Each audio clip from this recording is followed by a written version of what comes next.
Terry. Talk to me, Dan. I have an announcement. Ooh, a big announcement. A huge announcement. Massive. Well, I don't want to overplay it, but here we are, Terry, on the couch again. Mm-hmm. But on the 2nd of March, the first week of Rugby League, there's no Super Saturday for the first time in however many years. So you and I have taken it upon ourselves to create Super Duper Saturday. I won't be here.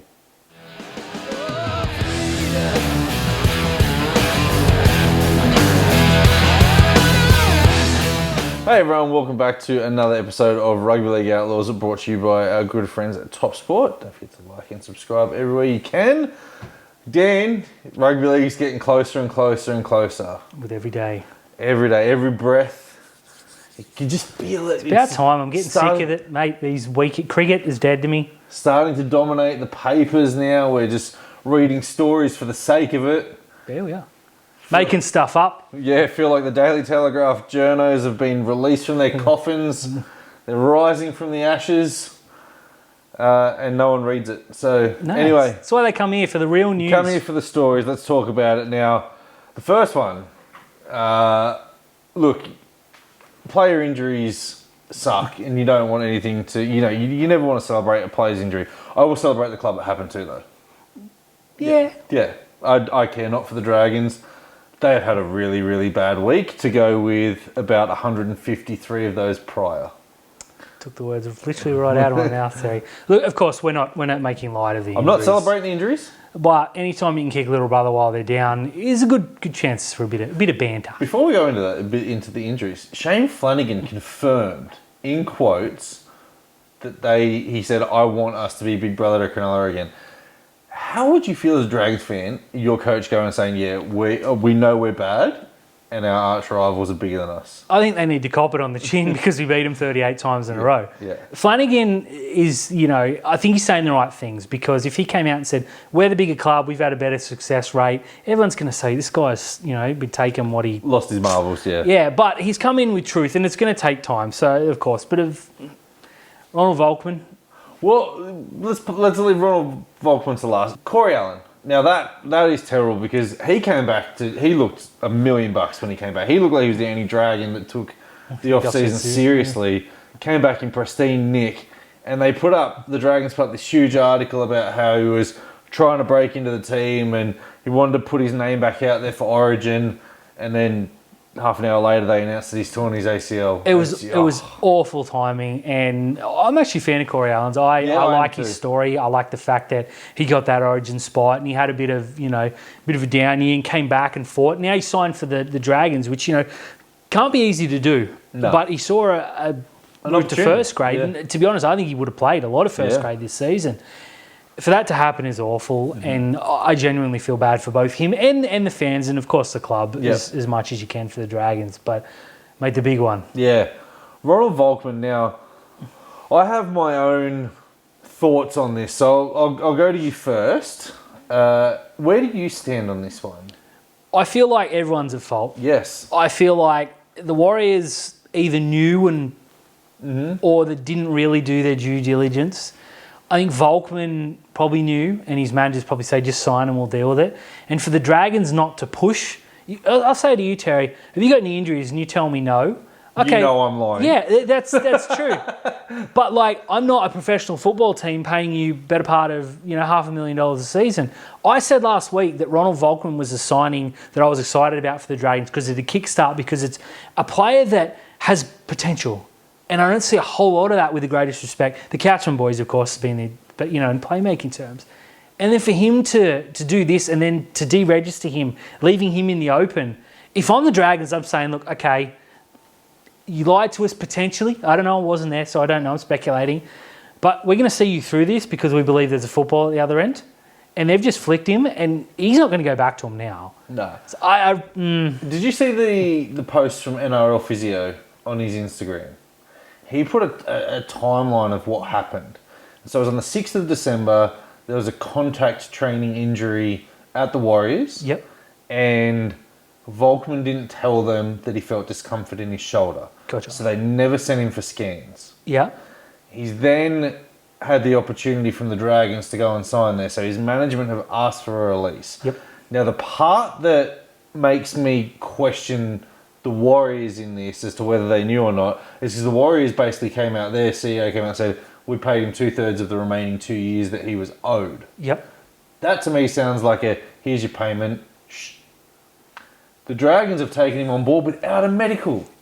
He started training with them on a train and trial deal, and then he said, hang on a minute, my shoulder's a bit sore. They've gone and done the medical tests on it, seen it, and said, well, we ain't giving you that contract now. I'm with you. I think everyone's at fault. I think player, manager, and both clubs are at fault there. But it sucks because this kid's in a limbo, and essentially NRL players are subcontractors, and now he's going to be taking the whole cost for the surgery and the rehab, and then he has to try and find a club to come back to. It's tough for the kid. Ronald, we know you're watching. We wish you all the best. God, I hope it works out for him because he's a super talented kid. Super talented. Now, someone who isn't so talented on the football field announced their retirement. We're making friends early. We are making friends. Now, Cooper Johns has announced that he's retired. He's going to the Kyle and Jackie O show. Didn't see that coming. Oh, no. I will be so interested to know what he is going to be doing in that segment. But his retirement announcement was just insane. Absolutely insane. To go to Instagram and take a shot at the greatest coach of our generation, some of the best players in the game at the moment. His family. Oh, what a stud. Yeah, it was fantastic. It sent him viral, and I like him twice as much now than I ever did before. And, we are going to make fun, of course, and he would like that. And he'll probably watch this and come back at us, and we'd welcome that. Yep. That Instagram post was perfect. And put everything... He could have won a premiership and it wouldn't matter anymore. And with the greatest respects, he had a few good games here and there, but I think his future is in his personality because it's a bloody good one. He is his dad's son without the rugby league talent because Matty Johns was a pretty class player. Yeah. This guy isn't. No, but he's got the humour. But he's taken 30 years on his dad, and he's going to go and take his dad's. He will get a Fox gig eventually. 100%. Or a Channel 9. They'll give him his own show. It'll be brilliant. It's a feel good story. I like it. It's so much fun. And it's not. You could have given me 10 scenarios in the off season as to what was going to happen, and Cooper Johns dragging Craig Bellamy through the mud on a retirement announcement isn't one of them. When I heard he was retiring, I felt really bad because I'm like, this young kid, he's probably injured. Then I read that and I thought, I just want him to succeed so much. I wish nothing but success and happiness for him. Now, I hope he isn't lost to the game. With Kyle and Jackie O, I hope he's doing a sports report and they just don't have him on there as a class clown for the whole thing. But also as well, he's not NRL talented, but he's a handy New South Wales Cup player. He's down in Melbourne. Yeah. He's staying down in Melbourne, right? So surely there's a Victorian comp that he could go on him. He could go and kill. But not going back to the Storm. Congratulations, Cooper. You are now one of my favourite players. You will generally make my favourite players of awful dross. Now, Dan, one from your boys, the Gold Coast Titans, have confirmed that AJ Brimson will be playing in the centres from come round one, barring injuries. Well, let's hope he is injury-free because I'm a big fan of AJ Brimson, unashamedly. I think it's good. Yep. 2 reasons. One, they haven't known what to do with this bloke for many seasons now. Des Hasler's come in, seen and said, he played a bit of Origin in the centres for Queensland, so let's try that. And 2, it lets young Campbell play fullback, and I think you have to get both of them in the team. Can I add a third? Please. It gets Aaron Shot the hell out of that team. Set him up nicely. He is crap. Hey, look, fair enough. I'm glad Des Hasler parted his fringe. Yep. Watched training and just went, what the hell is that? Yeah, we got to find a centre. Oh, AJ, you'll do. For one of the comments that you made there, AJ Brimson played centres for Queensland in Origin. What is the one thing that Queensland don't really have an abundance of at the moment? It's outside backs. Very, very true. He can put his name there now. I don't expect Bradman Best breakout season. No, that was Hammer. a hammer breakout season. But this is a bloke who, he makes him a better team. Let's be honest. And as much as you do like to rag, and believe me, this guy likes to rag on anyone I say anything positive about, Absolutely. at any given opportunity, publicly and in the group chat. Frank Lampard could not play football. Look, there you go. It's just terrible. I like him. I think it's a great shout. And look, if it doesn't go right, he can just go back and play 5'8", because we know Kieran Foran, for as good as he is, probably isn't going to play 20-plus games. I like it for the fact that we get to see something new for the Titans, because they've got to find a way. The unfortunate thing is, when you've only got one position, but you get 3 star players in, like the Roosters have got 3 of the best fullbacks in the game at the moment, but you can only put one of them there. You have to pick Campbell or Brimson, and I think Brimson's versatility costs him but makes the team better. He can go and play 5'8", he can go and play centre, he can go and play utility. Absolutely, 100%. Campbell's got to be the fullback. I just wish he could play halfback, because with the greatest respects to Tanner Boyd, I just don't think it's it. So I'm hoping I don't pick the Titans this year out of the totally legitimate hat. It was legitimate. That's what I said, totally legitimate. Now, some player rumblings. Signing news! Some signing news, whatever you want to call it. Now, That wasn't an alarm, a siren. I missed this one. Terrell May. That's unlike you, mate. Yeah, Terrell May, the biggest of the brothers. Yeah. Freakish player, bloke. I would welcome him Cronulla. into Cronulla tomorrow. Has come out and said, when prompted, and said, hey, your brothers are playing at Penrith, or your brothers, I don't know, there's probably 50 of them by now. Would you go to Penrith? And he said, I would sign there in a heartbeat. Of course you would. You don't say that. This is a bloke who's contracted to the Roosters for the next season, and looking at a contract extension, became a big part of what they had last year, was one of their top players, and has come out and said, I would sign for a rival in a heartbeat. If I'm Ivan Cleary, that contract is in front of him tomorrow. Look, it probably is in the making, which is why he said that. But if I'm a Roosters fan, and thank goodness I'm not, I'm sitting there thinking, what's he talking about signing for other clubs? Yeah, well, the other thing that you have to have a look at is they've got an abundance of props. And I know where Hargraves is like on the way out. But they were just going to throw money at the next big thing like they did to get him over. Spencer Linen. Yeah, I would like Terrell May to move. I don't want him to go to the Bulldogs. I think that would be a terrible career move for him. The best career move he could make would be to come to Cronulla and play next to Adam Fanua-Blake. The second best would be to go to Penrith. Yeah, of course. I reckon he'll end up in Penrith, and him and Spencer Lena are just going to swap those positions as bench props, and that is a scary... It's scary for the NRL to know that Penrith can still somehow get better. And what it also means, though, is that Tyrone May is probably going to come back to Penrith as the utility off the bench. I get that his brothers play there, and he should say, an opportunity to play with my brothers would be something I would embrace. But for him to say he would sign for an opposition club in a heartbeat, as a rugby league fan, I think, let him go then. Yeah, before we move on, it was like Brandon Smith when he just signed for the Roosters and he's still contracted to the Storm, when he said, I picked this jersey up and I was like, I could see myself winning a premiership in that. Yeah. Thanks, Brandon. You just literally won one like 2 seasons ago. But he couldn't remember. Yeah, that's right. Now, Zach Hosking has signed effective immediately from Penrith to the Raiders. Talk about a downgrade.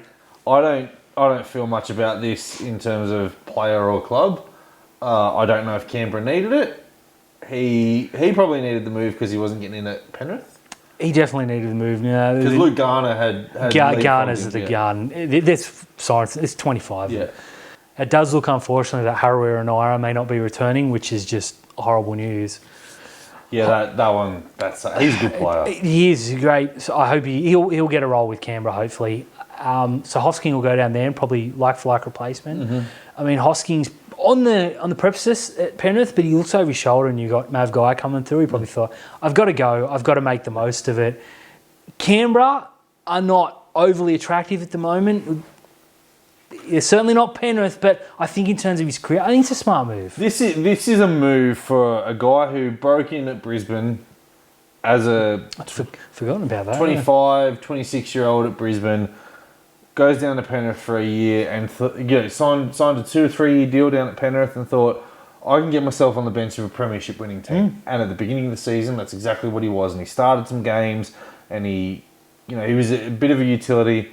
And then Ivan Cleary bagged Luke Garner in a press conference, and then the spark clicked for Garner. Hosking never got that look back in the team. Yeah, Lindsay Smith also. But he's a prop. True, yeah. I think, there's so many players. Yeah. If you get an opportunity to go, you've got to take I think this is a move for Hosking where he can go down to Canberra, and there's two parts of thinking for it, right? Because he's talented. He's very, very talented. Goes down to Canberra and has a good 12 to 24 months, and a premiership contender goes, you know what, he'll be perfect on our bench. Top up, yep. Or he goes down to Canberra, absolutely kills it, and just plays his career out at Canberra on a good contract. Absolutely, and you do have Whitehead retiring at the end of the year. Yeah. So there's spots. I applaud him for that. He must be hard to move from Penrith, knowing what they've built. Mm-hmm. So good on him. I'm very positive. Bradman Best, the contract extension, we're hearing that the ink is dried on that contract announcement, set to be done soon. $700,000. I think Bradman Best is going to be one of, if not the best centres in the game by the end of 2024.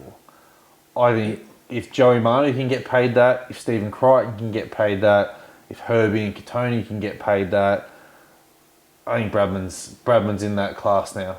Fair enough. He's going to be a long-term rep player. He deserves that money on the potential. He's only young. He is, and he's a beast. Speaking of clicked, it clicked for him this year. Him getting called up. Called him in, yep. And we bagged it. Yep. He watched the show and said, "You owe us half." See you later. He said, "That's the only one we got wrong, and the only one Freddie got right last year." He was tremendous, and then he came back with a renewed vigour and confidence we'd never seen before. Lived up to all the potential and then some. I 100% agree. I think he's going to take a step this year and be gigantic. Then the problem with Newcastle is they've got almost $2 million wrapped up in two players. Most clubs do. But only one of them is in the spine. How many other clubs can you name that have... Nico Hines, Fanua Blake. Yeah, but Fanua Blake's a 5'8" for the purpose of this argument. And we don't yet. So technically, as of this moment, I'm correct. Look, I love it. I think Newcastle had no choice. He could have come in and said, look, this is what I want. Dane Gaggai's on his way out. They've just lost Dom Young. I think it's a no-brainer for them. Yeah, absolutely. He would have gone to market, and you would have got a team like the Tigers offer him $900. He saw what they got against what Newcastle are building and said, I'll stay here. Again, I hate to be doubly positive, Terry, but I like it. I love this for Newcastle, but the not only that, they had to pay him a market value, but he's a local junior about to break into the New South Wales and Australian squad. He can't leave. Good shout. He cannot leave. Like, I don't think Newcastle would get upset if a Saifidi brother left. Even though they're juniors, I don't think he'd get upset if a Saifidi brother left. Like they didn't cry any tears for Lachlan Fitzgibbon. But this guy, if he ended up at Melbourne or Brisbane or Penrith or signed a ridiculous deal at Canterbury and still played for New South Wales and Australia, you'd be looking at that and going to Newcastle. What the hell were you doing? Yeah. You had to do it. Congratulations to Newcastle. That is big. Now, the Dragons have announced a replacement for Ronald Volkman in young Jesse Marsh. Marsh.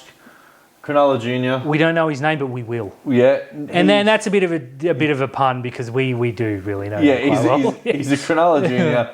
Was there when Flanagan was there. New South Wales Cup 5'8" of the year. I'm reliably informed. 5'8" of the year. Yeah. Was on a training trial at Melbourne. See, that surprises me, but obviously you're going to jump if you can. Melbourne have lost 2 train and trial players this week. Dean, I can't remember his surname, has signed. No, different Dean. He just signed with the Falcons and now he's gone to the Rabbitohs. Look, fair enough. Yeah. It's a good system to pick players up from. Yeah, but this is the thing about these train and trial deals. We had it with Zach Cheney. They're unprotected. Yeah, we thought that he was going to be in our top 30 come the end of the preseason, and then one day he just rocked up at Parramatta. Yeah, it is what it is. Obviously, if you want him, you sign him to a full-time deal. You can't deny a train and trial player because they don't really have an allegiance to you. 100%. They're trialling. Yeah. I like this for the Dragons because it's low risk. Yeah. There's no risk involved. There's an opportunity. They're not paying him money. He's too good for New South Wales Cup. We saw him. He tore the Jets up twice last year. Like we said about Ronald Volkman was too good not to get an opportunity. This guy will get games. Of course you will. Because they've got no one else. Well, look, it's him or Kyle Flanagan that are going to play 6, and who knows how long Ben Hunt's going to stay around. For all that, I've come round to it, even though I talked publicly for the past 12 months. On Fox, when they flat asked me and I didn't deny it, and I'm the captain and I'm on $1 million, I've got a real problem with Ben Hunt just quietly. And Dragons fans should should really stand up and make a deal of it, but they won't because he's their only good player. But anyways, I didn't mean to go on that tangent. Little brother. Good signing. Good signing. Wouldn't get too excited if I'm wearing red V, but I think it's an improvement and I think he'll play lots of games. It's not going to move the needle for him. Like, they can't get any worse. They can. So to sign... They can go from 16th to 17th. Okay, fair enough. To sign him, though, I think is positive. And again, triply positive, Terry.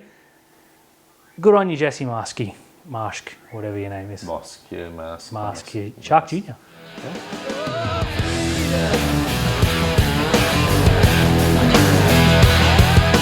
Dan, talk to me, Terry. It's time to do the rest of the bottom 9. Make some more friends. Geez, weren't we popular last week? Dragons fans getting all up in their feelings. Yeah. Shut up.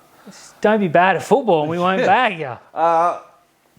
Spoiler alert, we have dropped a team out of the top 8. Controversy. It had to be done, mate. They pay us the big bucks to make the big calls. Well, we dropped Canberra out last week. We've dropped another one out this week. They're hopeless. So, let's get to 12. I think we've been generous here. I don't. I can see a bit of a bounce back for this team, but I'm happy to put them at 12th just for their fans to get up us and just start another rivalry that they don't deserve. But 12th, we've put the North Queensland Cowboys. Yes. On this whole basis that you employ Chad Townsend. You haven't got a halfback. Yeah, I'm a huge fan of Scott Drinkwater. I am. But that's not enough. They've got a decent back line, but the depth is the big thing that comes in. When 96-year-old Kyle Felt is your next up. And I'm not bagging Felt. Great player, made a career scoring plenty of tries against us. Scored arguably the most important grand final try, until Nathan Cleary bettered it. So he scored a good grand final try. He did. But their forward pack is ageing. Tom Malolo isn't what he used to be. Nope. I couldn't even name their front rowers. Oh, yeah, McLean, he's about 104. Yep. Cohen Hess, about 104. Yeah, they're a good side. They've got some good young back rowers like Jeremiah Nanai, but they overpaid for him. Oh, wow. Helam Lukey, hopefully they don't lose him. There's another one whose name I just can't remember.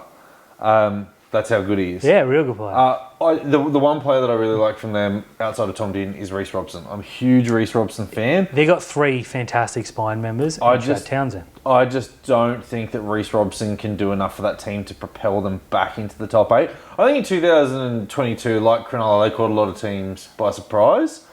Last year is just about where they are. They were figured out. Yeah. Do you remember years ago when we were bagging Cronulla hookers for passing the ball to Chad Townsend? Yep. Because he called and they couldn't overcall him. This year, if you want to achieve anything, Reece, big fan of the show, thanks for watching. Avoid passing. Because you got a superstar 5'8", who's just re-signed. Fantastic re-signing. Geez, I had to get that one right. And you got a fullback that I maintain is in the top elite level of fullbacks. Not many people agree, and I don't care. I'll die on this hill. Scott Drinkwater's a freak. If you see Chad call, even if he's got an overlap, you know he's going to blow it anyways, go the other way. Very good. Thank you. Very good. The more that we talk about it, the more I'm a little bit more comfortable having the Cowboys at 12. I think depth is going to be the big one for them, and they've got some monster contracts, like you said, spine players. How many players have you got on big money? Oh, huge one. Tom Malolo is still on $1 million. Chad's on too much.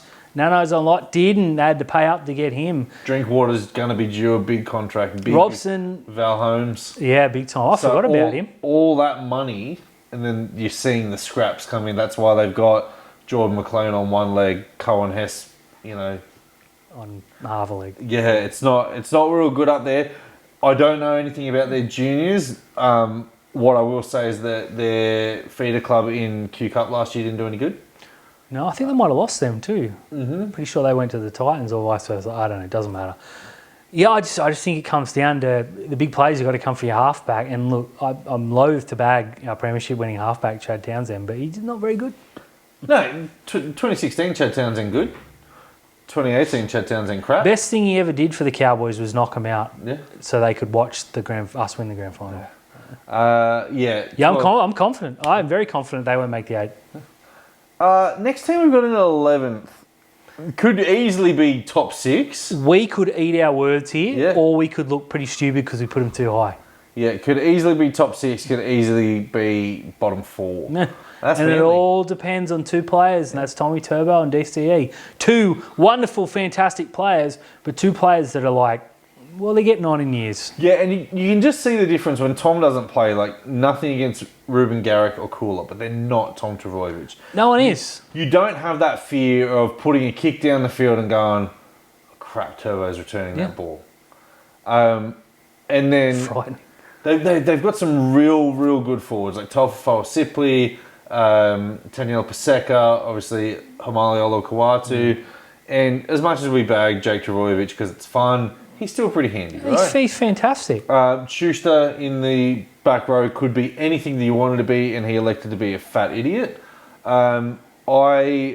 Just don't hold back. There's a lot of talent in this Manly team. And there's Luke Brooks. I like this signing. I've called it that he could be the signing of the year. Oh, okay, Mole. He'll work really well with Cherry Evans because he's not going to be the man. There's just something about this Manly team. It just never clicks. No, it doesn't, and I think a lot of it's got to do with the coach being utterly hopeless. Look, I'm worried that we're going to eat words here because Manly, as you said, could very easily finish in the top 6. If Turbo stays fit, but when's the last time that happened? They can be anything. If Luke Brooks finds the skills we thought he had 10 years ago, he could be anything. If Schuster decides he wants to play football, he could be anything. Too many ifs for me. I do love Sipley. I'm a huge fan. Both Fair and Paseka too. They're big boys. I've seen teams named, these predicted 17s, that have Alloy over either of them, and I just want to say no. But Alloway's handy. And He's handy, but he should be on the bench. Those 2 scare the absolute bejesus out of me. Freaks. But not enough otherwise. I also think a lot of what you might be reading from smart people, not from idiots who are just trying to put a best 17 together, but smart people will know that Sipley did a pec injury in the preseason. Should be right for round 1, but maybe they'll ease him in off the bench, and I hope that's why that he was put off the bench. Other than that, you're a knob. Moving on, number 10. Your boys. My boys. I was high on them last year. They faded out. A lot higher than everyone. Yeah. I have got them at 10th this year. The Dolphins. I love the recruits. Oh, love the recruits. I think they've had the best recruitment drive. They've had the recruitment drive of 2024 that made the most sense. Obviously, the Dogs signed the most players. These guys signed the players that just made the most sense for what they needed. I love Flegler. Yeah, he's a beast. He's absolute quality. I think the Averillo signing is underrated, and I hope that he recovers from his ACL, that we get to see if he can get back a lot of him. Absolutely. And obviously Herbie Farmer. Herbie's the best centre in the game right now. Yeah. Oh, yeah. Stephen Ryan. Right now. Right now. I love it. I just think, again, depth, halves. You're still putting a lot of pressure on Katoa. They are. The Milford thing, okay, I know why they did it, but they should just play Katoa all year and let him get a full season under his belt, not chopped and changed. I think he's better for it, and I think he'll be good with O'Sullivan too. I thought Katoa started the year as like a house on fire and was an early shout for Rookie of the Year, but I just think the drain of when O'Sullivan got injured, he had to be, all the weight of expectations fell on his shoulders, and as an 18-year-old kid, that would have had to have been so hard in a team that, whilst no one expected you to do much, at that point in time, they were overachieving. Big time, yeah. They were punt, and they'd taken some scalps. Yep. So I think the weight of expectations got to him a little bit, and I understand why they played Anthony Milford, And I understand why they played Cody Nikorima, but this year... He was fantastic. He was, and they need to find a spot for him. I don't know if it's fullback. I think it's got to be utility. It can't be fullback because obviously the Hammer's there, but they have to find a spot. I think moving Hammer to centre is great for Origin. It's not good in NRL because you're just taking away from his quality too much. You need him to touch something. A lot of good players there, Terry. Tom Gilbert. Yeah. He had a wow season. Connolly Lemonello. He was brilliant. If Marshall King can stay fit, he was on fire. I like it. I really do like this team, but again, it's just that when you get outside of the core crux of that team, I think that's when it starts to fall apart. And we said it's going to take 3, 4, 5 years. This is a project, and Wayne Bennett is not going to see them in a prelim. But this is the makings of a good team, and they've shown very early that they can attract players from Brisbane and over Brisbane and over the Titans and over the Cowboys. And that is big for a Queensland team to be able to do that and a new Queensland team to be able to do that. I like where they're heading. 10th. They are so more advanced than I thought they would be. Last year, when they missed out on the Pongers and the Munsters, and I think it was a bit pie in the sky. Like, let's throw $1 million at every player who's off contract that's got a name. I think they built a nice core, and it's your Lemuelus and your Gilberts and your Hammers. These signings of players that were pretty damn good that have kicked to that next level. I think they've done that again with Flegler. Now, Herbie Farnworth is an out-and-out superstar, and I maintain I think he's the signing of the season. He's going to make such a difference in there, and it's such a shame Avriello got injured because that centre pairing is scorching hot. Obviously, you've got Azarko, who had the season of all seasons and scored 1 million points. He's going to come back. You got Hammer coming back. You got Nikorima. I think it'd be better for it. I think they'll be better. I think 10's completely fair. I like what you said there about this team built. They threw the $1 million and they went and found the players who were just looking for an opportunity. Now, we spoke about that player who was signed for Canberra, which makes the Zach Hosking signing for Canberra sound even better when we talk about this. I like what the Dolphins are doing. I think they'll be in the top 8 in the next couple of seasons.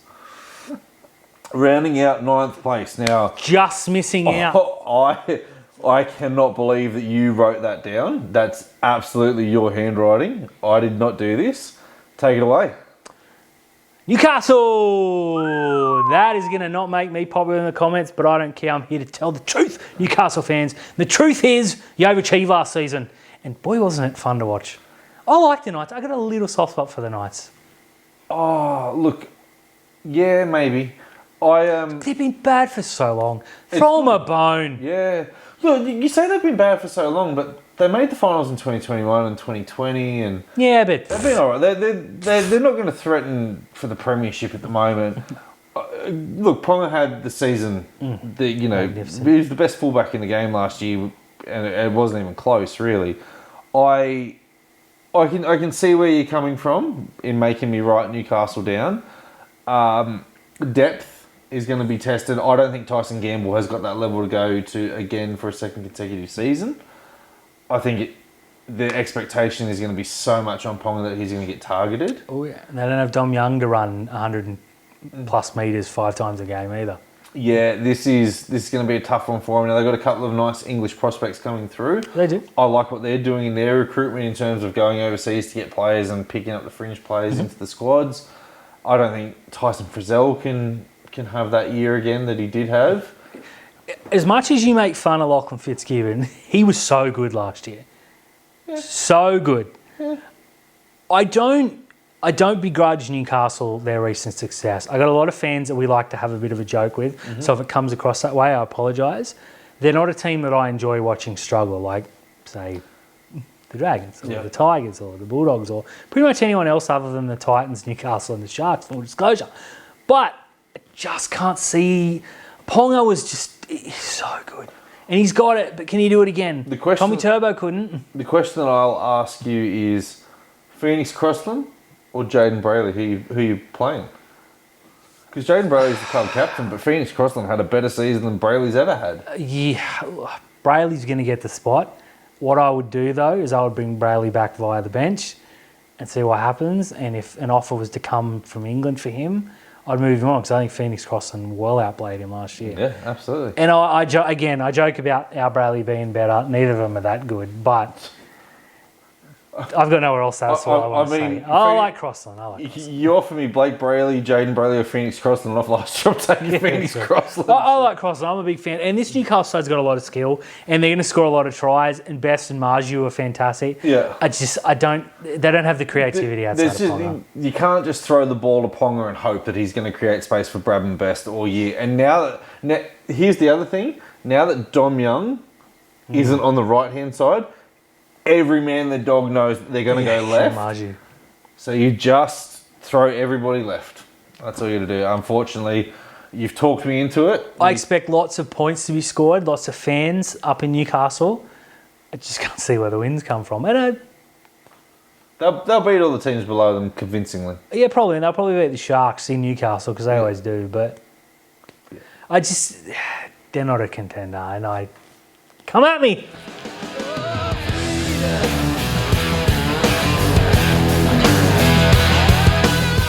Hey everyone, thank you for tuning in to another episode of Rugby League Outlaws. Best one we've done all year. Brought to you by our good friends at Top Sport. Don't forget to like and subscribe where you can. Leave the comments, give us a 5-star rating. We really, really appreciate that. We need your attention. Subscribe to our YouTube channel because it is only going to get bigger and better. Starting with the super duper Saturday. Absolutely super palooza. It's going to be fun. Saturday that we have. Unfortunately, man. Look, timing didn't work out. I thought there was a week between the trials in Vegas, which I was going to fill, but it worked out okay. Look, Terry will be overseas, but we're gonna pre-record a little bit. So the idea is we'll be streaming from 3 p.m. to 9 p.m. We'll be taking over Super Saturday and upsizing it, dare I say. Hope it all comes together.